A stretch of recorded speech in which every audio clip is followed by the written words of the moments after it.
os Jovens da História, Brasil e América do Sul, que reporta as pesquisas que têm sendo desenvolvidas pelo Grupo de Estudos em Didática da História. Nesse caso, são em 5 países, né, na última pesquisa que a gente fez, e aí saiu, na verdade, no comecinho do ano pela editora do IPG, então a gente vai sortear um exemplar por dia. Então, se você ganhar hoje, você não concorre amanhã, tá?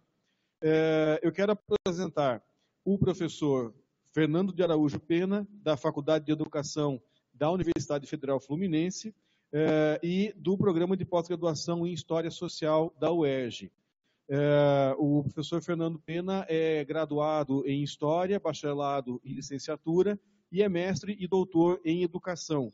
É coordenador do movimento Educação Democrática e líder do grupo de pesquisa Núcleo de Estudos em Educação Democrática, e foi condecorado em 2017 com a medalha Tiradentes, da Assembleia Legislativa do Estado do Rio de Janeiro.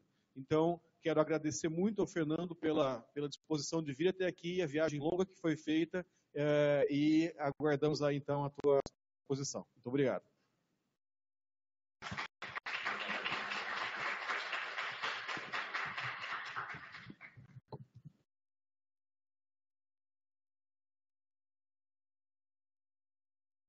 Boa noite a todos e a todas.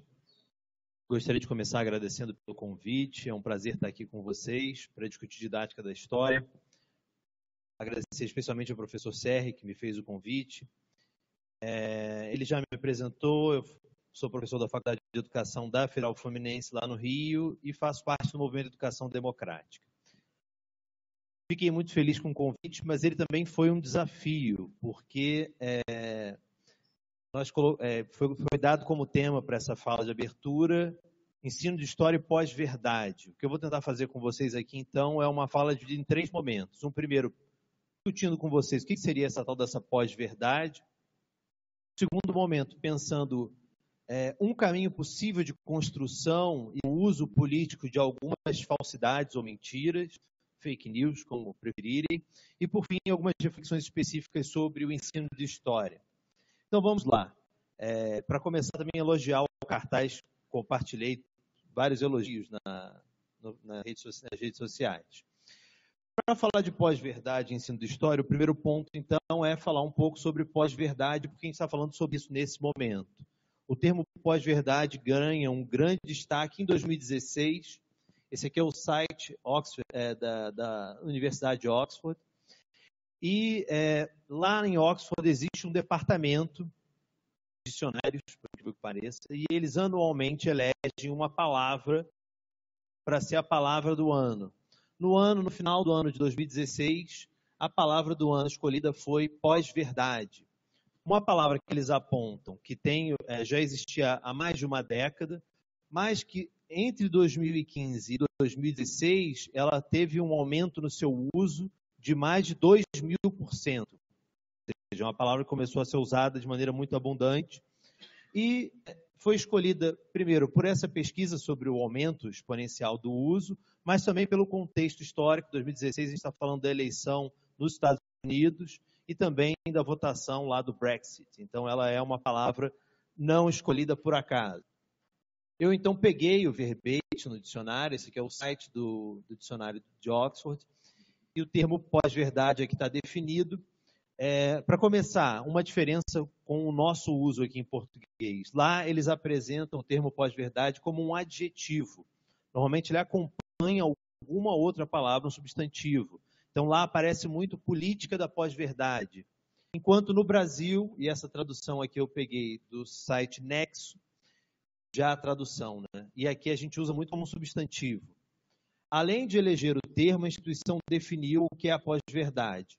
Um substantivo que se relaciona ou denota circunstâncias nas quais fatos objetivos têm menos importância em moldar a opinião pública do que apelos à emoção e a crenças pessoais.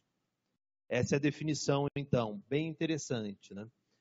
Fatos objetivos têm menos importância para moldar as opiniões do que crenças e valores pessoais. Dentro do campo semântico do tempo pós-verdade, eu escolhi 2 outros que acho que têm um igual peso, e um deles específico do campo da história. Nós também temos cada vez maior o uso do termo fake news, notícias falsas, né? Que foi algo que explodiu uma discussão, especialmente nas eleições presidenciais do ano passado. Então, eu vou trabalhar aqui um desses fake news, que impacta diretamente o campo da educação de maneira geral e do ensino de história especificamente. E um termo que, para minha surpresa, já aparece em trabalhos acadêmicos, que é o termo fake history. Já aparece como conceito em alguns trabalhos. Eu não sei como é que a gente traduziria isso, história fake, eu estava conversando com o CR antes, história fake, história falsa.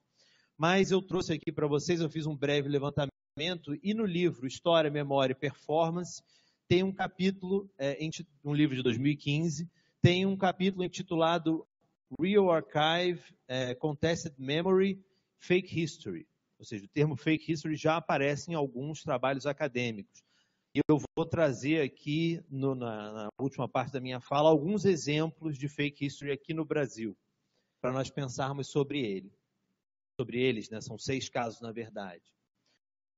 O que eu quero construir com vocês agora, feita essa breve introdução, é estar aqui nesse campo da pós-verdade, da fake news e da fake history. Um caso específico, uma fake news já antiga, mas foi amplamente mobilizada no final do ano passado, e ela, inclusive, foi a fake news que deu grande projeção política para muitos dos candidatos eleitos no ano passado. Então, começo com um pequeno vídeo, vocês vão identificar a situação rapidamente. E eu, passando nos corredores da Câmara, vi algo acontecendo de forma esquisita. Um grupo que não é normal você ir na praia com a gente paletó e gravata, ou num fórum, gente com short de banho. Estava o pessoal vestido a caráter, e perguntei sim, o segurança lá, vai haver alguma parada do orgulho gay na Câmara? E tomei conhecimento do que estava acontecendo lá. Eles tinham acabado o seminário LGBT infantil. Repito, 9º seminário LGBT, estamos discutindo ali, né, comemorando o lançamento de um material para combater a homofobia, que passou a ser conhecido como kit gay. Entre esse material, Boni, estava esse livro lá, Boni. Então, pai que tenha filho na sala agora, retira o filho da sala, para não ver isso aqui. Se bem que na biblioteca das escolas públicas tem. Olha só, não vou mostrar se as crianças não, mas é um livro escolar, é para criança. É um livro para criança. Bom, então você já conhece, esse é um dos fake news mais antigos, né, circulando e de maior impacto político, que é a mentira do kit gay. Alguns pontos aqui, então, para desconstruir esse discurso. Número 1, o kit gay não existe. O que existe é um material chamado Escola Sem Homofobia, que estava sendo elaborado dentro de um projeto mais amplo chamado Brasil Sem Homofobia, um material que ia ser distribuído para professores, não para alunos, mas que não chegou a circular por conta da polêmica em torno dele por volta de 2010, 2011. Então esse é o primeiro ponto, não existe o kit gay, o que existe é a Escola Sem Homofobia. Um segundo ponto, e aqui ele fala do 2º seminário LGBT infantil, alguma coisa assim, não existe. Os jornalistas procuraram, eu procurei, não existiu tal seminário, então é outra informação falsa. E especificamente o livro que ele está manuseando ali, que é esse aqui, O Aparelho Sexual e Companhia, ele nunca foi comprado pelo MEC, ele nunca fez parte do material Escola Sem Homofobia. Então acho que aqui está bem claro, e não sou só eu que estou dizendo, por conta desse grande problema político, alguns periódicos começaram a fazer, então, colunas, como o Globo fez o Fato ou Fake. E aqui eles vão pesquisar a história de que o Haddad teria criado o kit gay para crianças de 6 anos e fala um pouco sobre essa reportagem. Ela foi considerada uma fake news a ponto do próprio Supremo Tribunal Federal, o Supremo Tribunal Eleitoral, mandar remover vídeos que falavam sobre a mentira do kit gay na internet, né? Então esse é um ponto central.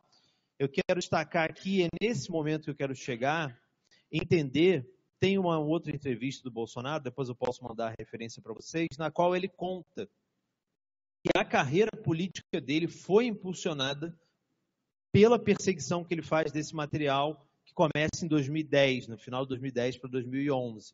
E o que eu quero discutir aqui com vocês é, na verdade, esses esse fake news e outro termo específico que engloba essa discussão, tenho certeza que todos vocês já ouviram falar, o termo ideologia de gênero. Eles constituem ferramentas políticas de manipulação do pânico moral.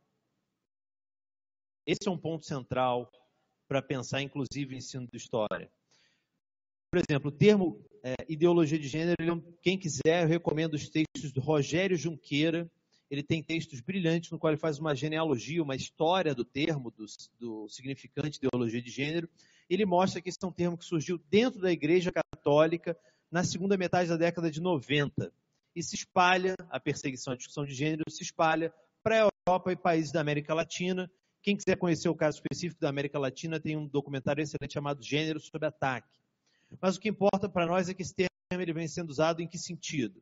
Quem usa o termo ideologia de gênero está dizendo que professores querem ensinar sexo na escola, que professores querem destruir a família tradicional, que professores querem ensinar pedofilia, várias fantasias perversas que não têm nenhum fundamento na discussão sobre gênero e sexualidade. Mas, de novo, essa foi e continua sendo uma ferramenta efetiva de manipulação desse pânico moral. E por que eu falo manipulação do pânico moral? Porque essas mentiras elas funcionam especialmente com pessoas que não conhecem o cotidiano da escola. Então, você fala para um pai que não conhece o que se faz na escola e diz que estão ensinando sexo e manda um material dizendo que aquilo é o livro didático do filho, ele vai ficar apavorado com alguma razão e muitas vezes, inclusive, vai participar dessa perseguição de professores. Então, é importante entender essa dimensão aqui desse fenômeno. Eu trouxe um outro vinculado a essa manipulação política do pânico moral. Um dos fake news que circulou também ao longo do período eleitoral do ano passado foi esse aqui, que o Haddad teria dito que quando as crianças completam 6 anos, elas deixam de fazer parte da família e se tornam propriedade do Estado. Isso aqui é uma imagem desconstruindo um pouco essa mentira, né, essa fake news. Mas ela é interessante porque ela é outro exemplo de tentativa de manipular esse pânico moral. Você diz para alguém que o Haddad está querendo dizer que os filhos são propriedade do Estado quando completam 6 anos, isso pode gerar justamente esse medo, esse pânico. Então aqui eu concluo a primeira parte da minha fala. O que eu quero fazer com vocês agora é pensar um pouco sobre como isso aconteceu, e eu vou pegar um caso específico para entender um pouco essa história no Brasil. Eu estou usando como referência aqui um livro chamado O Ódio como Política, um livro lançado no ano passado pela Boitempo. Eu tenho um texto nele falando justamente sobre o discurso reacionário de defesa da escola sem partido, mas eu quero dialogar aqui com o texto do Luiz Felipe Miguel, um texto intitulado A Reemergência da Direita Brasileira. E é importante entender aqui o que ele está chamando de reemergência. Ele fala reemergência para dar a ideia de que essa direita brasileira, ela nunca deixou de existir. O conservadorismo no Brasil nunca deixou de existir. Quando ele fala de reemergência, ele está dizendo que cada vez mais os diferentes grupos assumem um discurso explicitamente reacionário, às vezes inclusive agressivo, cada vez com menos problema no espaço público. Então, diferentes grupos vão assumindo esse discurso de maneira mais violenta. Isso que ele está chamando de reemergência da direita brasileira. Mas ele faz um segundo alerta, que é, quando a gente fala em direita brasileira, fica parecendo que é um bloco homogêneo. Mas ele vai destacar algumas vertentes desse pensamento dessa nova direita. Essas 3 vertentes ele chama de libertarianismo. Libertarianismo, estou usando aqui, acho que ele também está entendendo como sinônimo de neoliberalismo. É um diálogo direto com a escola austríaca de pensamento econômico, Hayek, Mises, compartilhado no Brasil muito via think tanks. Eu vou falar um pouco aqui do Instituto Liberal e do Instituto Milênio. Então essa é uma primeira ideologia que tem pouca capilaridade, mas que ela é muito forte. E eu vou mostrar como ela se relaciona com essa discussão. Uma segunda vertente seria o fundamentalismo religioso. É importante destacar aqui que ele não está falando da religião enquanto tal. Ele está falando do fundamentalismo religioso, da adesão a alguns dogmas que seriam inquestionáveis. Então, o fundamentalismo religioso e, por fim, a terceira vertente seria uma reciclagem do anticomunismo. Uma reciclagem aqui no caso do Brasil da época da ditadura e também pensando em termos mundiais da época da Guerra Fria. Então ele fala que esses são 3 grupos diferentes, 3 vertentes, mas ele dá um alerta. E essas 3 vertentes, elas podem se misturar, podem se integrar. E eu quero fazer o destaque para uma dessas possibilidades. Então eu quero ler com vocês aqui 2 pequenos parágrafos.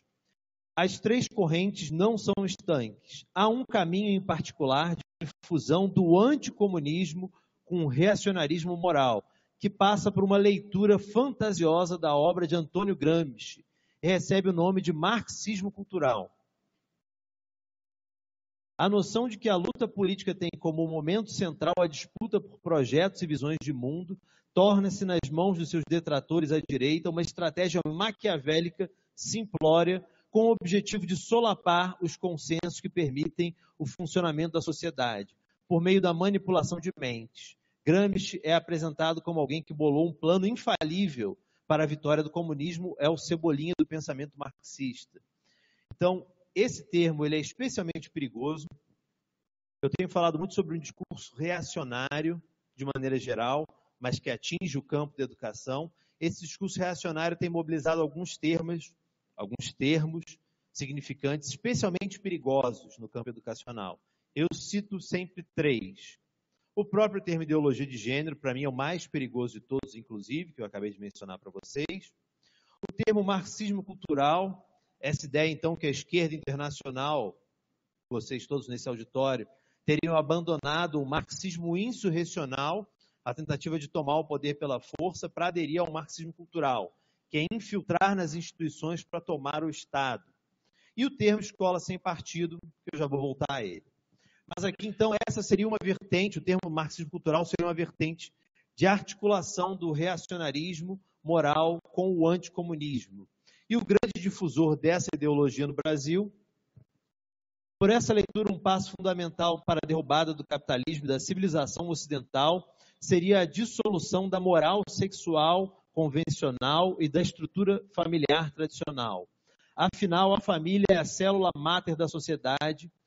Se destruída, faz todo o resto romper. Daí deriva que a interpretação difundida por uma dessas referências intelectuais da direita brasileira, o filósofo e astrólogo Olavo de Carvalho, a estratégia gramsciana é apagar a mentalidade popular e, sobretudo, o fundo inconsciente do senso comum, toda herança moral e cultural da humanidade. Então, a gente está vendo que um grande difusor dessa vertente específica do marxismo cultural, com essa interpretação fantasiosa da obra do Gramsci, é o Olavo de Carvalho.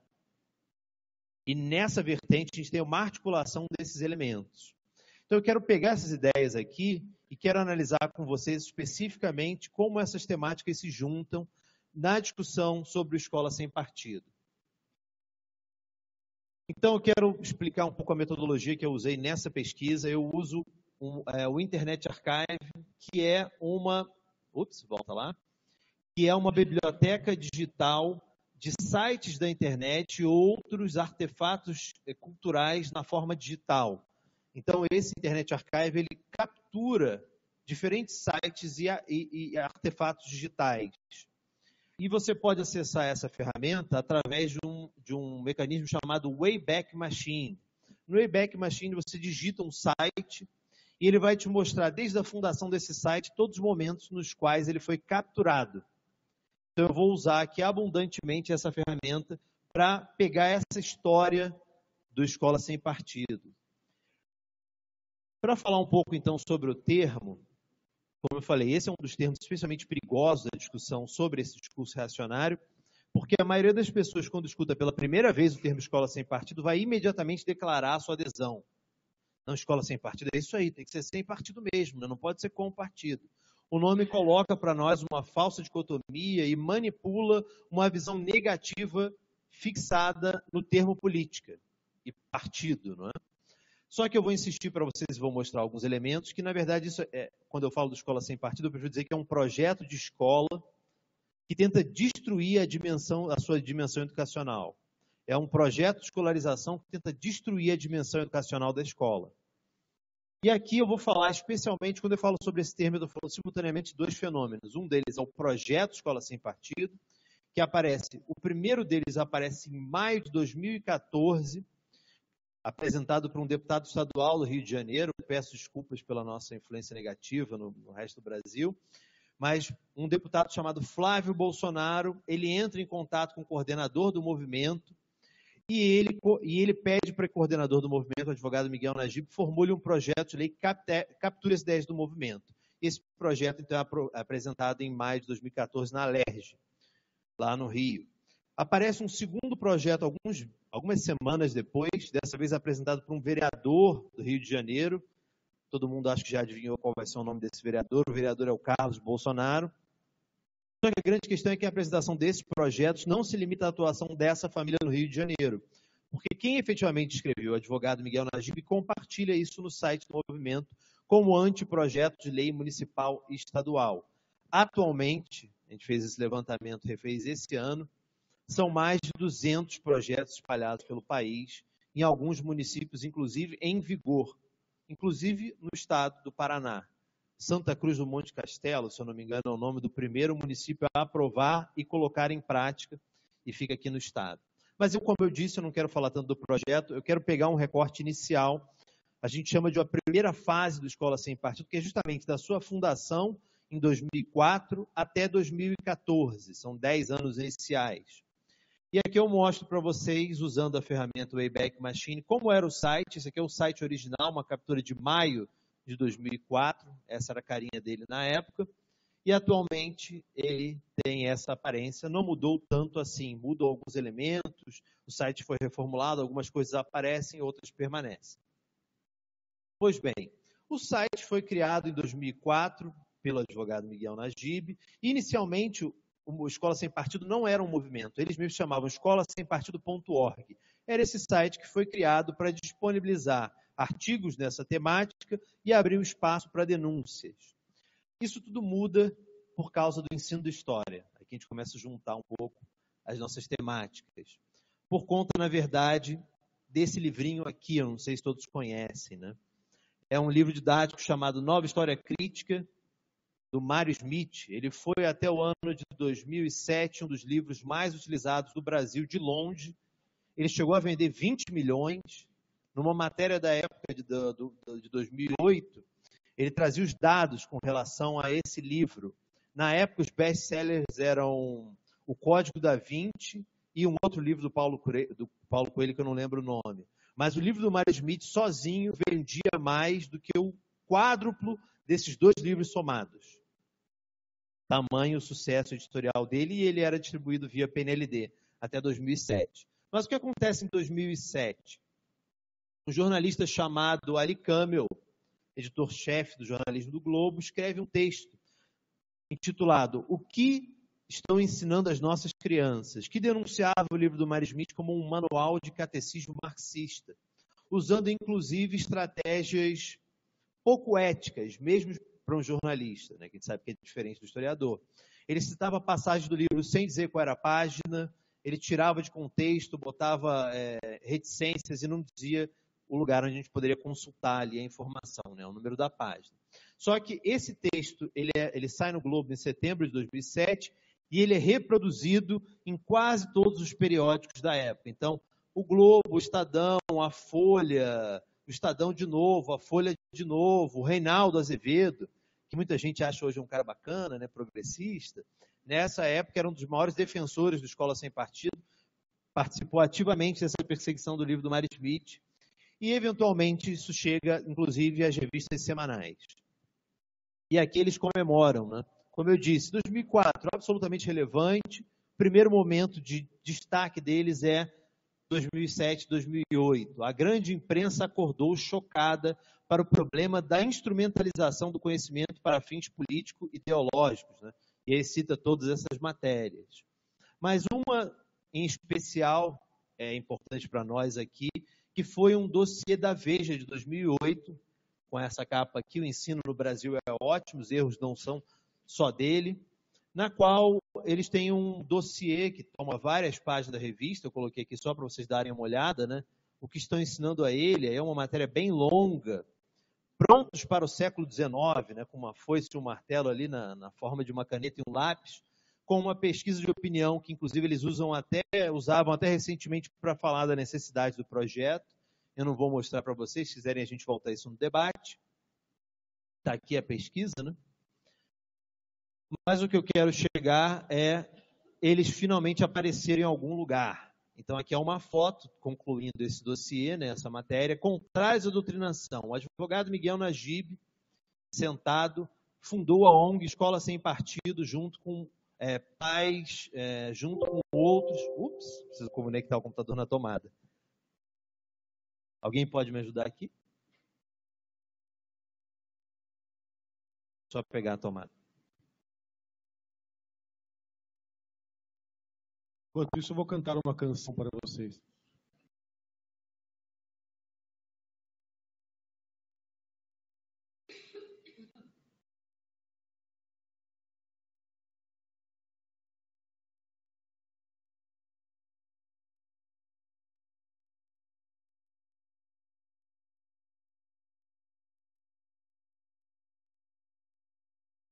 Problema técnico resolvido. Mas aqui então a foto já apresentando, eu quero trazer alguns personagens que vocês vão ouvir e ler agora comigo. Então, obviamente, o advogado Miguel Najib, o criador do movimento, em 2004. Ao lado dele aqui, esse é o professor Braulio Porto de Matos, da UNB, lá em Brasília. Professor de Sociologia da Educação, inclusive, lá na universidade. Aqui é um outro professor de Ciência Política, que, se eu não me engano, chamado Nelson Leman da Silva. E aqui eu quero discutir justamente, pensar esse uso, essa articulação específica dessas linhas dessa direita, como é que ela se dá no caso do Escola Sem Partido. E vou seguir então a pista do Nelson Leman da Silva. Ele é uma pessoa que chama atenção quando você vai analisar a seção de artigos do site, porque ele é o único que tem uma introdução só para ele. O artigo abaixo foi escrito pelo saudoso professor Nelson Leman da Silva, pioneiro na luta contra a doutrinação ideológica nas escolas, grande incentivador de escola sem partido. Então ele é alguém que já faleceu, mas eles dão um destaque aqui para a importância dele. Ele é autor de um livro paradidático chamado Iniciação à Política.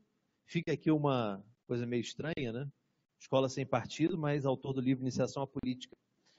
E autor do livro A Religião Civil do Estado Moderno, que é um livro bastante que tem voltado a circular dentro desse ideal libertário ou neoliberal.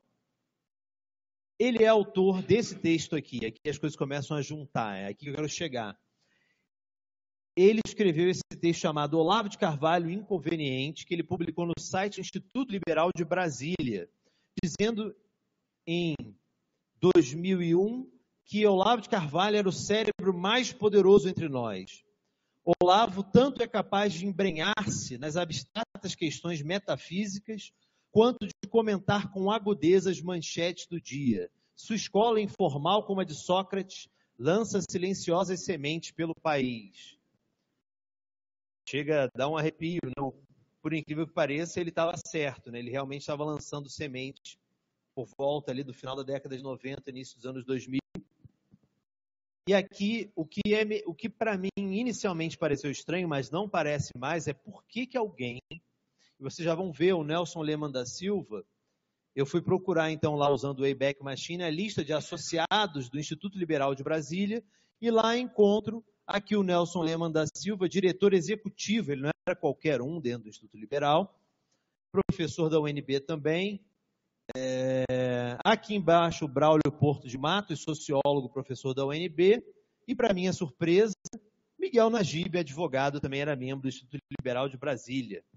E eu fiquei pensando, o que o Instituto Liberal, que deveria estar compartilhando esses ideais de livre mercado, está dizendo que Olavo de Carvalho é o melhor cérebro entre nós, um polemista fantástico. E aí, cavando mais e mais essa história, eu chego num documento que ele é bem importante para entender essa articulação que eu estou querendo mostrar para vocês aqui. Esse grupo do Instituto Liberal de Brasília, um grupo fundado inicialmente para compartilhar esse ideal libertário, ele escreve um manifesto chamado Res Pública, Carta Aberta ao Cidadão Sem Opção. E eu quero ler com vocês quais são as denúncias que eles fazem aqui. Então, das distorções no quadro nacional, observamos e denunciamos, a insidiosa politização da educação, da justiça, da religião, do jornalismo e informações, da arte, da própria ética. Esse sempre foi a característica-chave de todos os totalitarismos. Então, aqui bem algo dentro da ideia libertária mesmo do Caminho para a Servidão, né, que é uma obra clássica para eles. Mas a educação já aparece aqui marcada, né? A generalizada falácia de que o governo, ou seja, o Estado, deva tutelar a sociedade e o indivíduo em todas as suas iniciativas e empreendimentos, a oportunística incitação à exigência de direitos, sem se mencionar deveres. 4, e era aqui que eu queria chegar, a sistemática e ilegal doutrinação ideológica, política, ideológico-partidária nas escolas. Então, esse ponto é central. E esse aqui é especialmente importante para entender como é que essa mistura está acontecendo dentro do Instituto Liberal de Brasília, porque aqui no ponto 5 a gente consegue entender quais são os valores que eles estão defendendo e quais eles estão criticando. A evidente parcialidade da mídia, maximizando as faltas da civilização ocidental, da fé cristã, da moral tradicional, do livre mercado econômico e cultural. Então, esses são os valores que eles defendem. Fé cristã, moral tradicional, isso é algo que inicialmente a gente poderia achar mais característico do conservadorismo, mas usando autores como Andy Brown, eu começo a perceber cada vez mais que o conservadorismo ele está presente também, em alguma medida, dentro do neoliberalismo. E aqui, enquanto sonegando ou minimizando as perversões do sistema coletivista em qualquer suas experiências e graus. Ou seja, o que eles criticam são os sistemas coletivistas, o totalitarismo. Por que isso é importante, esse documento? E o documento é assinado por Braulio Porto de Matos, pelo Nelson Lema da Silva e pelo Miguel Najib. Por que esse documento assinado por essas pessoas é importante na nossa discussão? Qual é o mito de origem que eles contam para a Escola Sem Partido? A maioria deve ter escutado falar já. Então, o advogado Miguel Najib conta o seguinte: ele era um pacato pai em Brasília, ele tinha uma filha, o ensino de história aparece de novo, ele tinha uma filha estudando numa escola particular de Brasília, e quando um professor de história faz uma comparação no ensino médio entre Che Guevara e São Francisco de Assis, e ele, com alguém que se identifica como um conservador católico, fica extremamente chocado, escreve uma carta, não entrega ao professor, mas vai distribuir na frente da escola para a comunidade escolar. E qual é a surpresa dele? Ele escreve essa carta de denúncia, entrega na frente da escola, só que as famílias, os professores, os estudantes, a comunidade escolar como um todo, defende o professor que ele está acusando de história. E ali identifica pela primeira vez algo que ele chama até hoje de síndrome de Estocolmo. Esses estudantes eles estariam defendendo o professor porque eles são vítimas de um sequestro intelectual e por conta disso eles defendem o professor e assim ele explica por que ele criou o movimento. Só que o que a gente está percebendo é que essa história ela é no mínimo parcial. Por quê?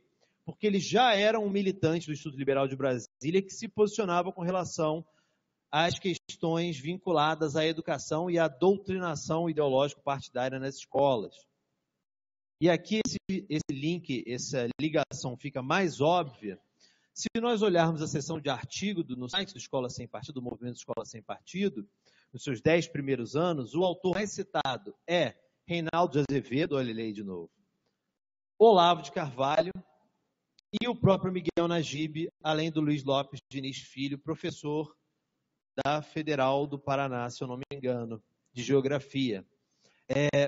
Olavo de Carvalho está aqui como um dos mais citados, e ele é um dos poucos autores que tem textos anteriores à fundação do movimento, o que coloca ele como um precursor dessas ideias.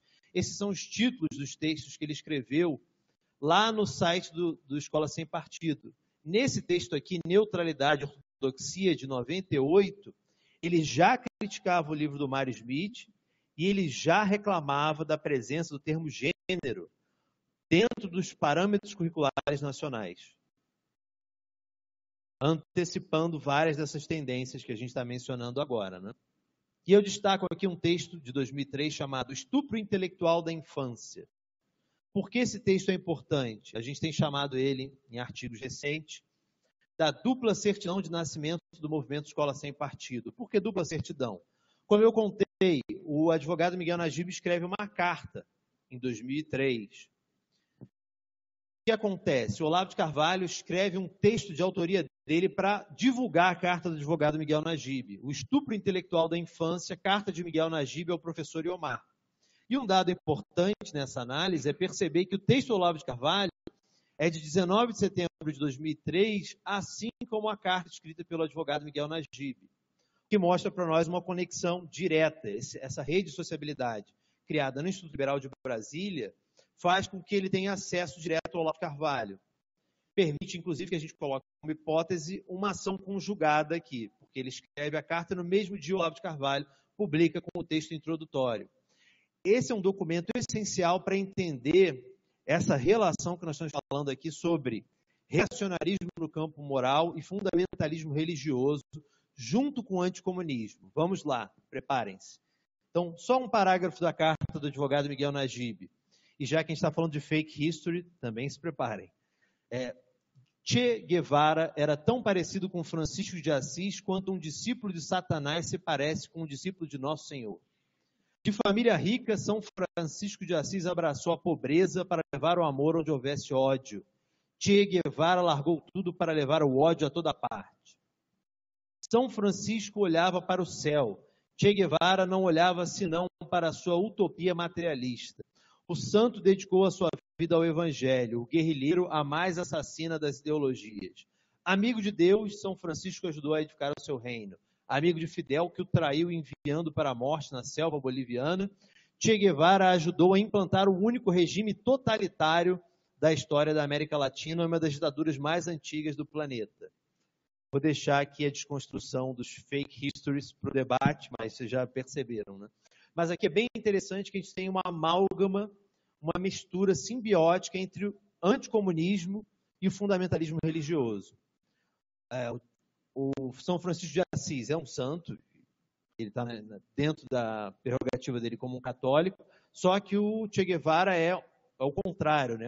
É um discípulo de Satanás que leva o ódio a toda parte, aderiu à mais assassina das ideologias e ajudou a implantar um regime totalitário na América Latina. Percebam, esse amálgama está aqui feito. Agora, lembra que o Luiz Felipe Miguel fala, no ano passado, em 2018, sobre o marxismo cultural e a interpretação fantasiosa do Antônio Gramsci? Vamos ao texto agora do Olavo de Carvalho. Vou ler só um parágrafo, na verdade 2 com vocês. O método pedagógico implantado nesse país é o do estupro intelectual, calculado por Antônio Gramsci para alcançar suas vítimas numa idade em que seus cérebros não estejam prontos para reagir criticamente a um assédio publicitário incansável e brutal. Mas os manipuladores não se contentam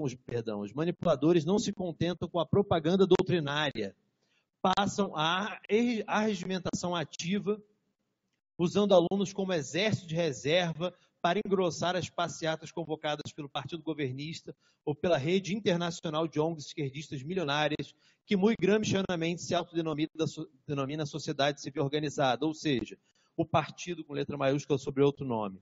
Aí também a indocilidade custa caro a um aluno. Um dos meus próprios filhos já foi vítima disso.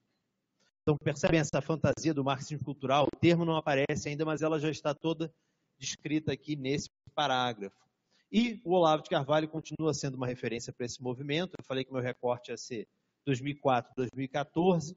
Em 2014, eles fazem o primeiro Congresso Nacional sobre Doutrinação Política e Ideológica nas Escolas. E quem abre o evento é justamente o Olavo de Carvalho, já à distância da sua casa nos Estados Unidos. E vocês podem perceber aqui algumas outras figuras, né, que vão aparecer mais aqui para frente no cenário político, mostrando como essa manipulação política do pânico moral, ela é uma ferramenta importante para conseguir capital político, né, em eleições. Né. Esse vídeo que eu vou mostrar para vocês, ele é uma síntese disso tudo, e já estou chegando na terceira parte. Quem vocês vão ouvir falando agora é o Braulio Porto de Matos, professor da UNB, falando em uma audiência pública sobre escola sem partido em fevereiro de 2017. Portanto, eu acho que a divergência não é pequena entre a explicitação ou não dos valores.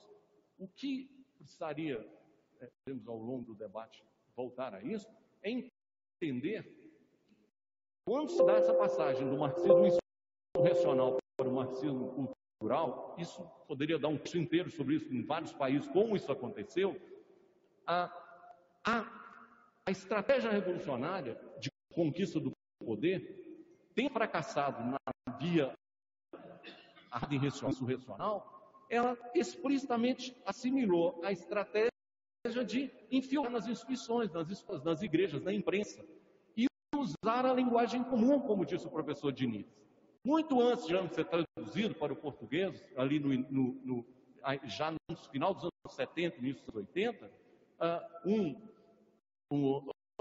Dr. Plínio Corrêa de Oliveira, odiado por ter sido um fundador da sociedade da TFP, disse num livro brilhante chamado Baldeação Ideológica Inadvertida que a estratégia da esquerda mundial seria para usar as palavras comuns do cotidiano, do tipo debate, cidadania, mas dar a ela uma completa uma subversão na sua semântica convencional.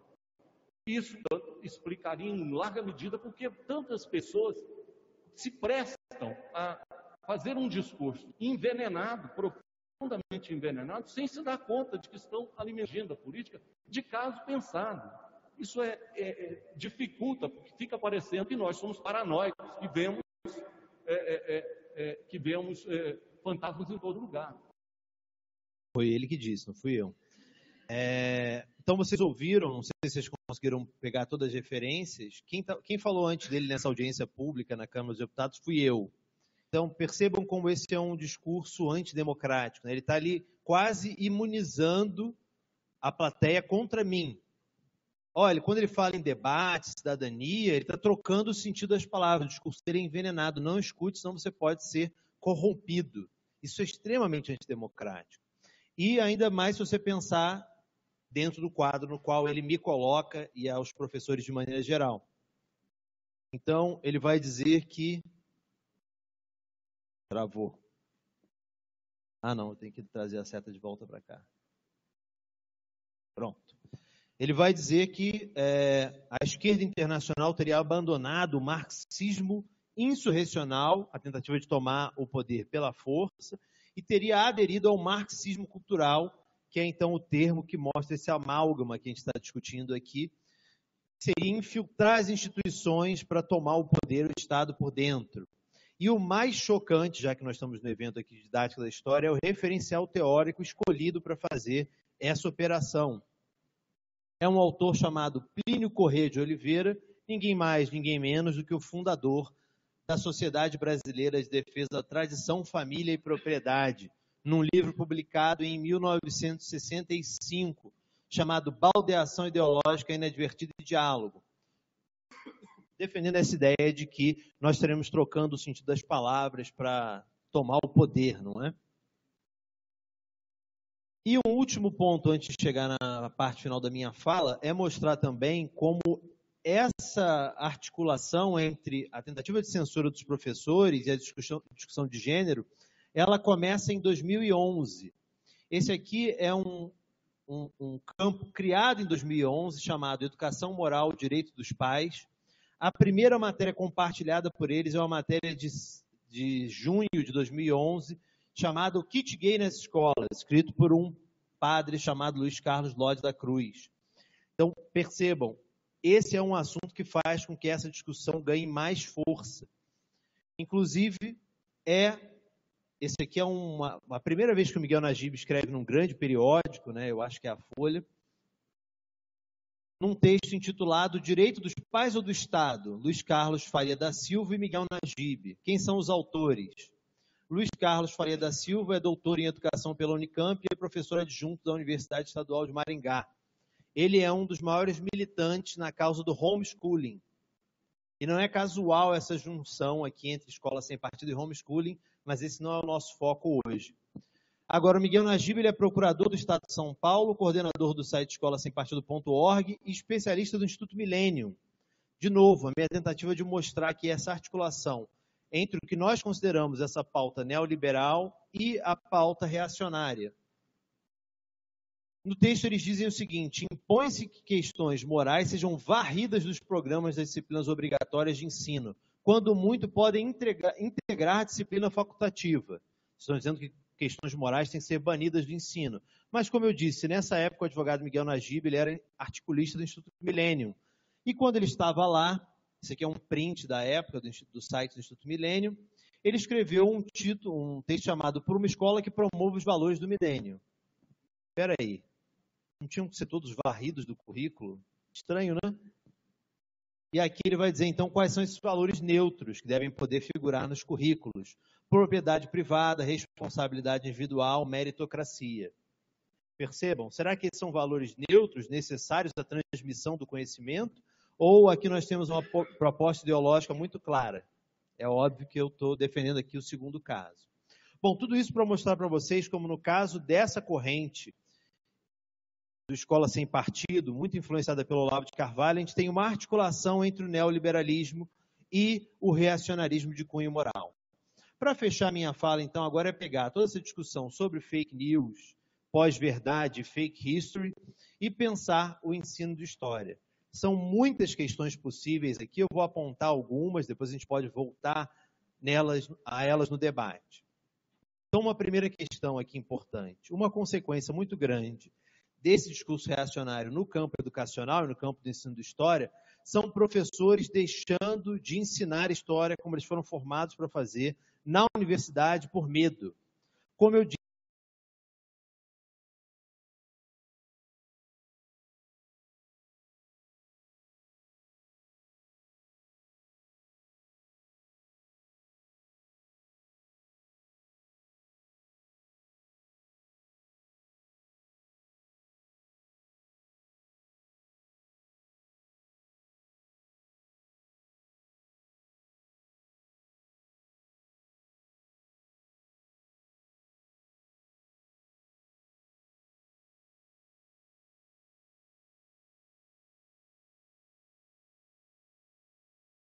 professores que resistem, inclusive de história, são aqueles professores que estão inseridos em grupos de sociabilidade que garantem de alguma maneira a sua proteção.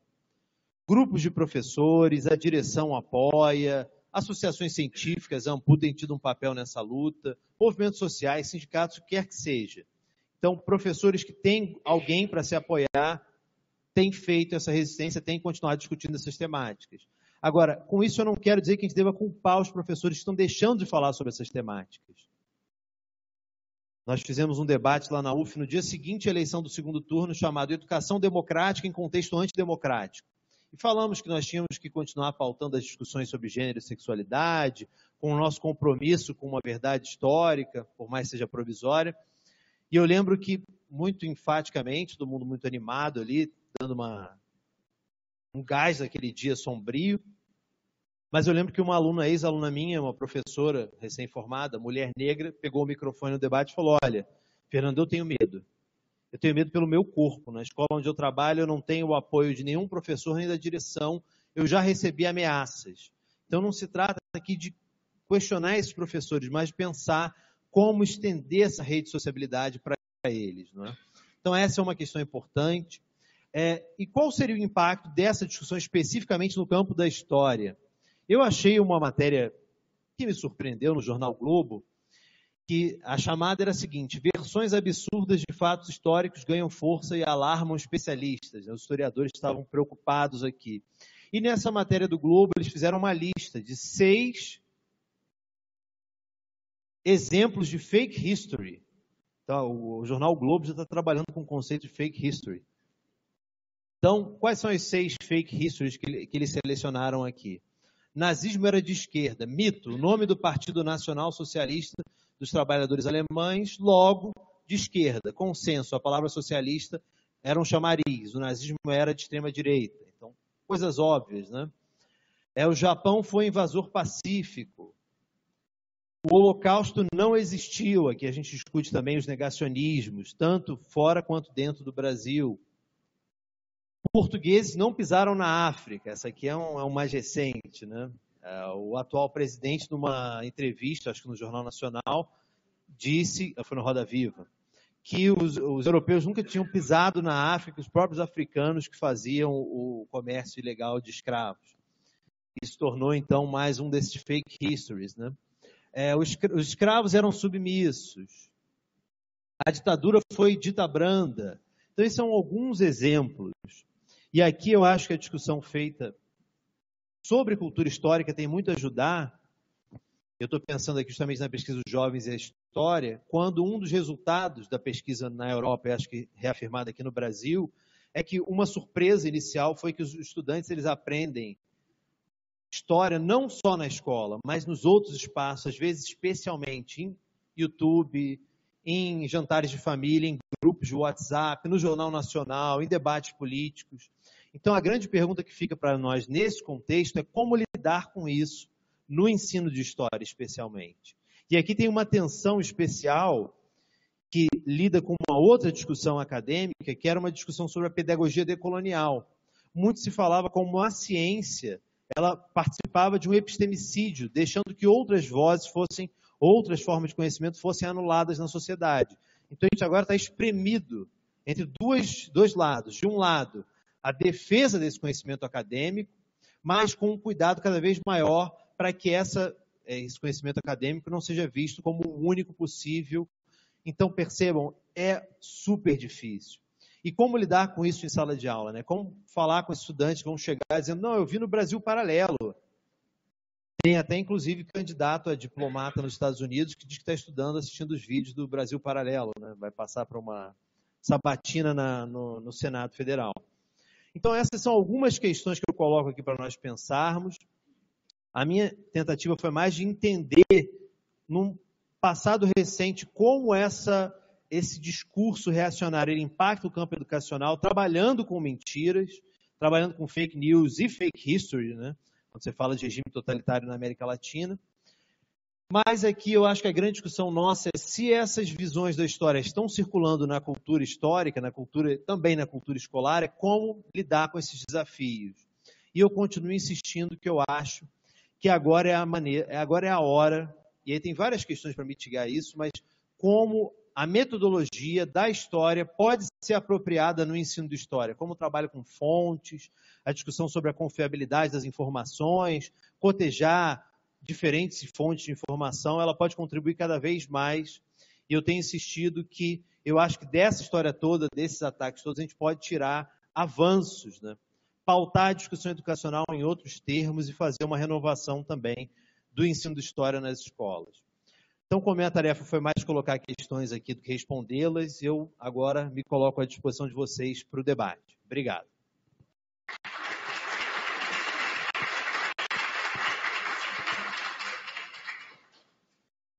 Serre, como nós fazemos aqui blocos.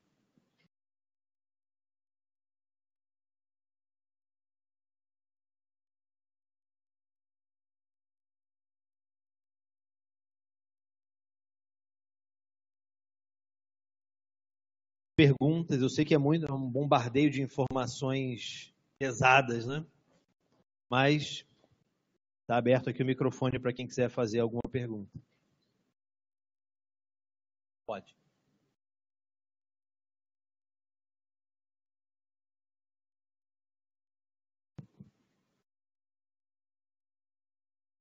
Boa noite, professor. Primeiramente, obrigada aí pela palestra, muito, muito boa.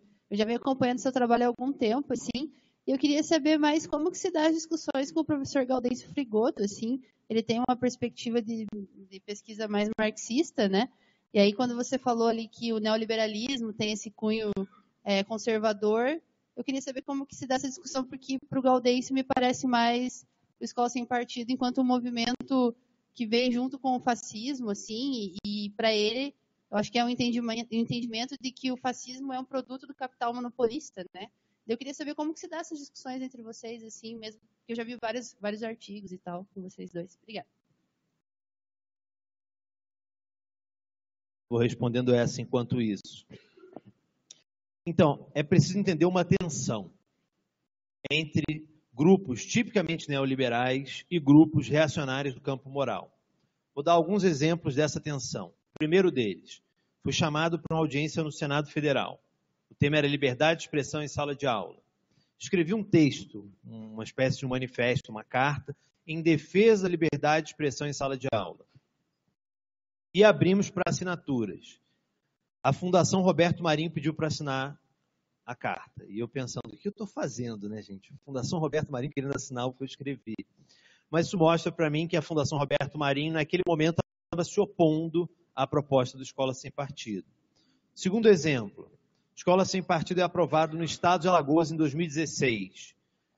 O Todos pela Educação, que é o maior exemplo, talvez, de reformador empresarial da educação, se coloca, escreve um documento contra a lei de Alagoas. Mais um exemplo aqui de tensão. Um terceiro exemplo de tensão, mas aqui de negociação também. Com o impeachment, a elaboração da Base Nacional Comum Curricular vai seguindo outros rumos. As primeiras versões do documento, as últimas versões, na verdade, apareciam com a discussão de gênero. As primeiras também. Para a bancada cristã, evangélica e católica, eles identificam nos reformadores empresariais um grupo que defende ideologia de gênero, entre aspas. Então, o que faz a bancada cristã na Câmara? Elabora um projeto de lei para tirar a aprovação da BNCC do Conselho Nacional de Educação e levar para a Câmara. O que eles estão falando, olha, ou vocês tiram, ou nós vamos aprovar aqui. E aí acaba que tem aquele movimento no qual eles cedem, vão tirando muita coisa. Outro exemplo de tensão, um quarto e último.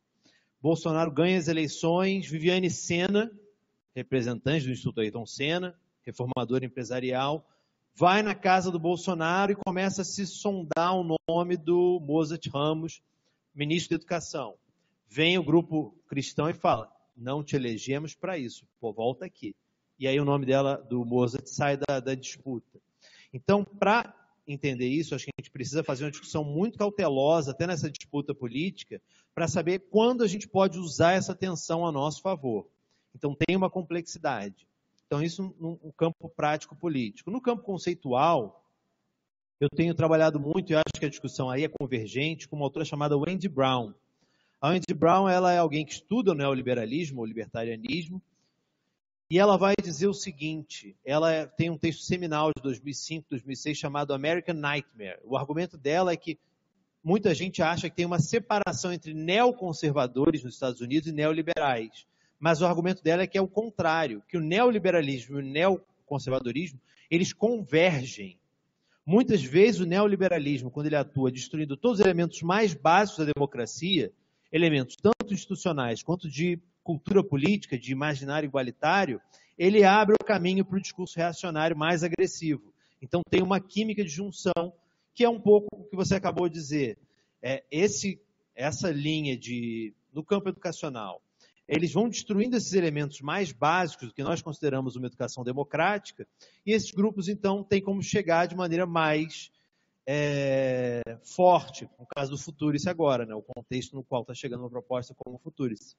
Mas eu acho que é isso, é entender a tensão, e eu não vejo contradição entre o que eu falei e o que o Gaudêncio fala. O que eu trouxe de específico aqui hoje é uma compreensão do discurso do Escola Sem Partido, do movimento, que aí, eu espero ter corroborado com as fontes que eu trouxe, tem uma articulação entre esses elementos. O Miguel Najib foi do Instituto Milênio e do Instituto Liberal, o aspecto religioso está claro e o anticomunismo está mais do que óbvio também. Então, não quero dizer que todo mundo seja igual, mas entender essa complexidade e pensar a tensão entre esses grupos que se apropriam dessas vertentes de diferentes maneiras. Mais alguém se anima?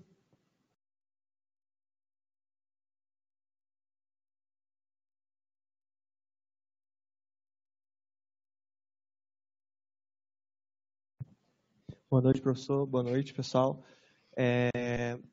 O professor falou agora no final sobre a questão dos decoloniais e falou sobre como, na verdade, a gente vai ficando imprensado. Eu gostaria de ouvir a opinião do professor, o professor comentar o que o professor acha dessa questão, qual a influência que pode ter dessa perspectiva, dessa opção decolonial dentro de sala de aula, e pensar assim, o que seriam os aspectos positivos e negativos e como que isso se relaciona, se pode, porque se ele acaba, quando ele desconstrói, acaba abrindo mais espaço para a escola sem partido, como é o caso da tendência liberal, ou se não, fazer um comentário geral sobre isso.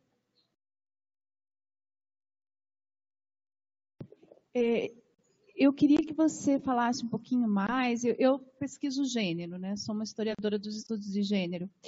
E a primeira vez que eu ouvi o termo... Veja, eu pesquiso gênero desde 1999, quando eu entrei na graduação.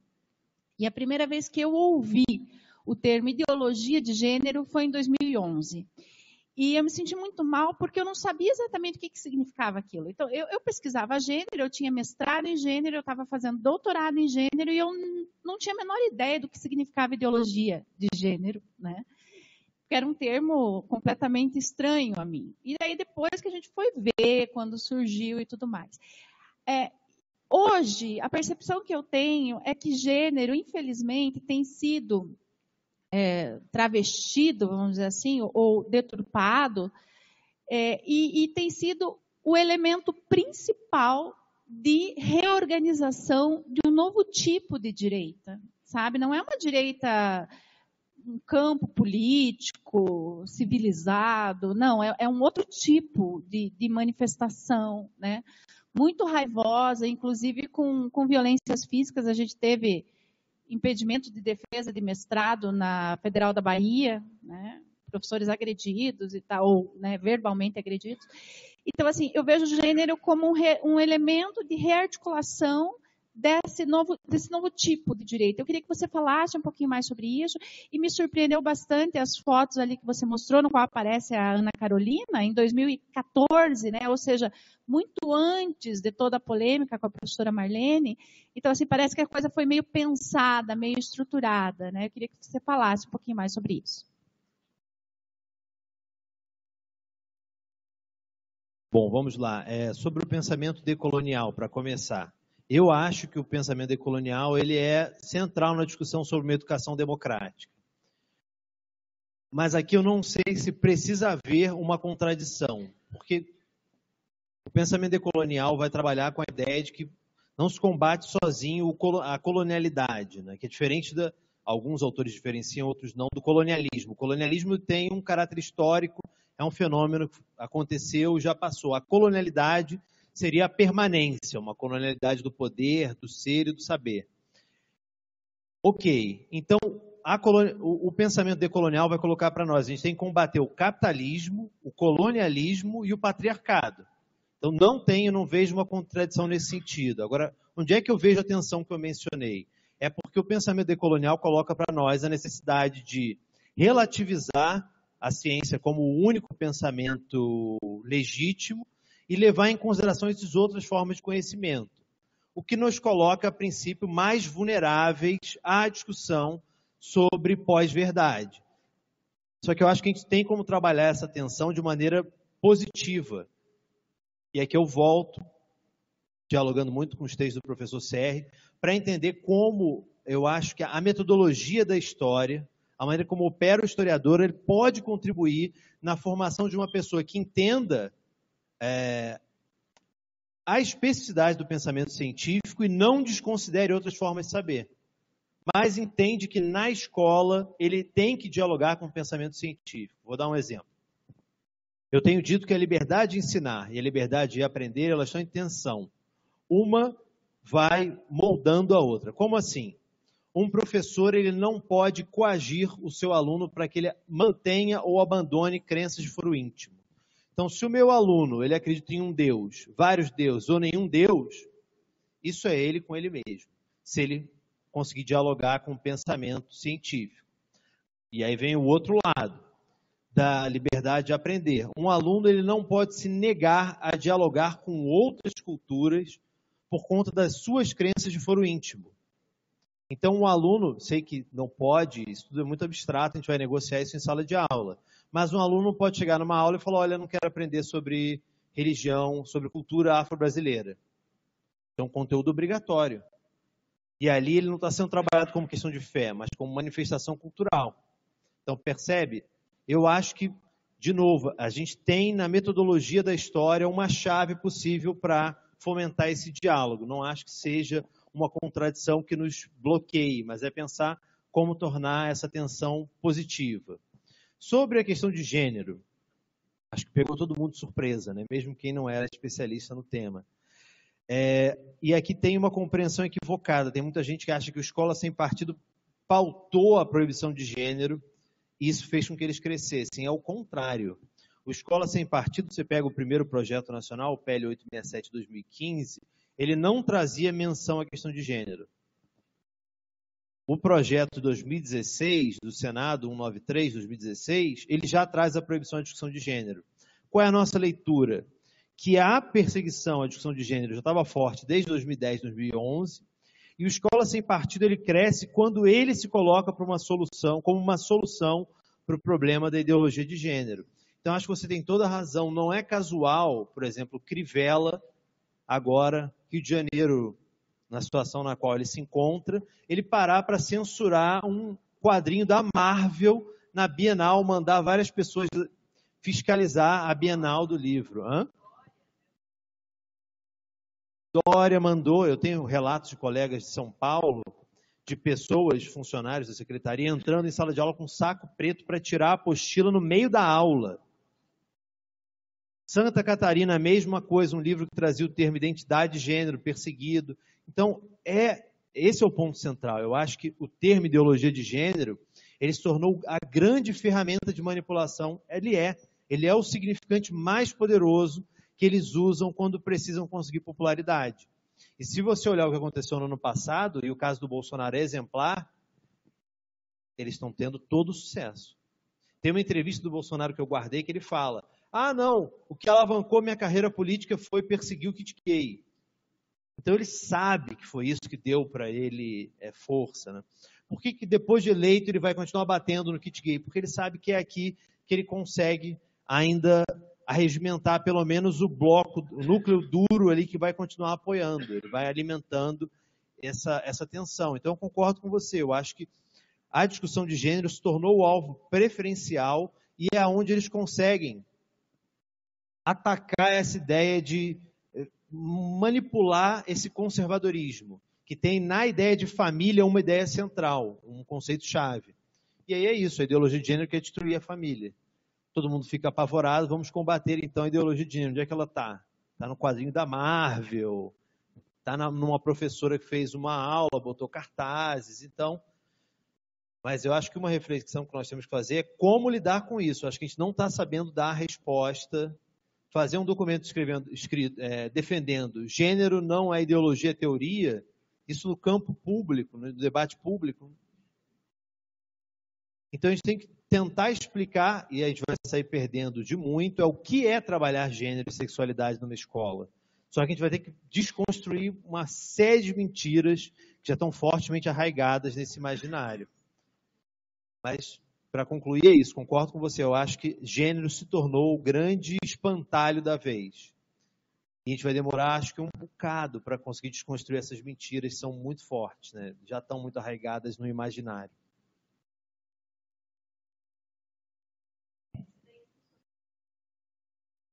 Só gênero é um perigo. Mais perguntas?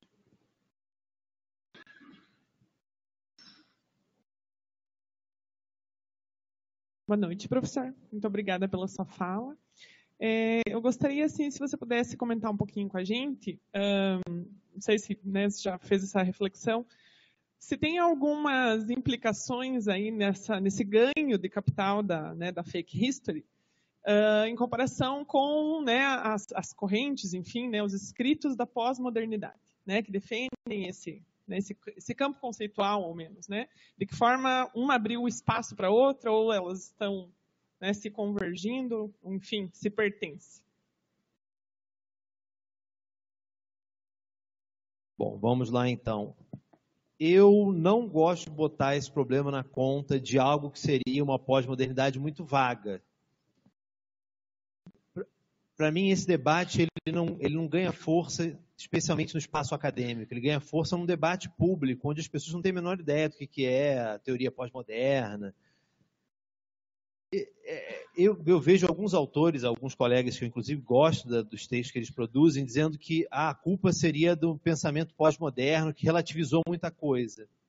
Eu não vejo assim. Eu acho que a gente tem contribuições importantes do pós-estruturalismo, da discussão de gênero, Judith Butler, não tem como responsabilizar. Eu não acho esse um caminho frutífero, eu não usaria essa causalidade.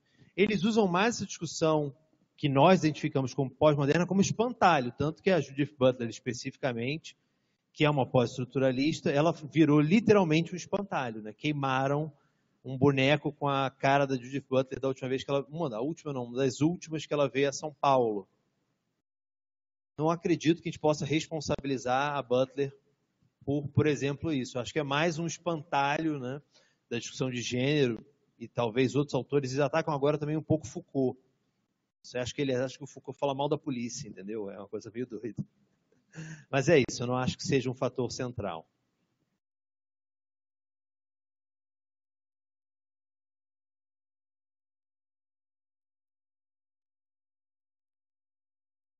Bom, pessoal, acho que essa foi a última pergunta, então. Eu agradeço muito pela paciência de vocês e pelo debate. Eu me coloco à disposição se alguém quiser mais alguma informação, perguntar mais alguma coisa, alguma das referências que eu citei, só falar comigo que eu passo para vocês.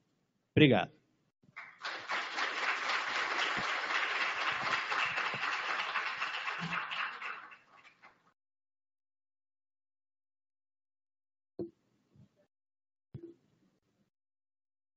Bom, conforme eu tinha prometido, a gente vai para o sorteio.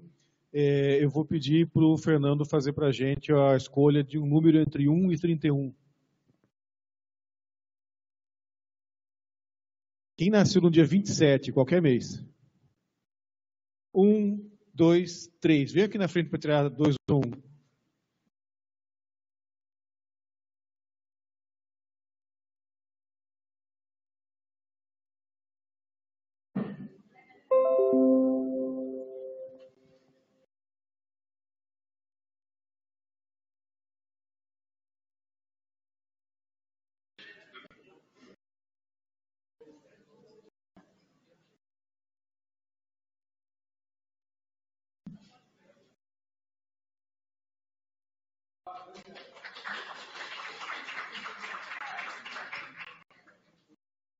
Eu esqueci de perguntar se tinha pergunta, acho que... Tá, beleza, pode encerrar então. Gente, muito obrigado. Continuamos amanhã, então. A gente vai continuar o tema geral do evento, né? Discussão sobre pós-verdade. Amanhã a gente vai discutir sobre pós-verdade na América Latina e nós estamos planejando aí ter a presença da professora Juliana, né? Representando o Brasil, e um professor do Paraguai e uma professora do Chile. Ok? Boa noite, muito obrigado.